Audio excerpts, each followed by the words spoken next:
ஒரு சிறிய குடும்பத்தில் கணவன் மனைவி 2 பேரும் சந்தோஷமாக வாழ்ந்தாங்க. மனைவி ரொம்ப பேசுவாள். அவங்க வாழ்க்கையோட அழகு அதுதான். ஒரு நாள் வேலை ப்ரெஷரில் டயர்டாக வந்த கணவன் அவள் பேசும்போது கோவத்தில் சொன்னார், கொஞ்சம் அமைதியா இருன்னு.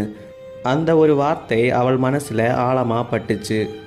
அந்த நாளுக்கு பிறகு அவள் சிரிக்கவே மாட்டாள், பேசவும் மாட்டாள். வீடே அமைதியாக மாறிடுச்சு. கணவன் நினைத்தான் அவளுக்கு நான் முக்கியமே இல்லை என்று. மனைவி நினைத்தால் நான் பேசினா அவனுக்கு பிடிக்காதென்று. இருவரும் ஒருவரை ஒருவர் தவறாக புரிஞ்சுக்கிட்டாங்க. ஒரு நாள் கணவன் பழைய வீடியோ பார்த்தான். அதில் அவள் சிரித்து பேசுறது இருந்தது. அப்பதான் அவனுக்கு புரிஞ்சது, அந்த ஒரு வார்த்தை தான் அவளை மௌனமாக மாட்டிடுச்சுன்னு. உடனே அவன் அவளிடம் போய் கையை பிடிச்சு சொன்னான், நீ பேசுகிற சத்தம்தான் என் சந்தோஷம், திரும்ப பேசுன்னு. உடனே அவள் கண்களில் கண்ணீர் வந்தது. இதயத்திலோ சிரிப்பாக இருந்தது அவளுக்கு. மீண்டும் அவர்கள் பழையபடி ஆனார்கள்.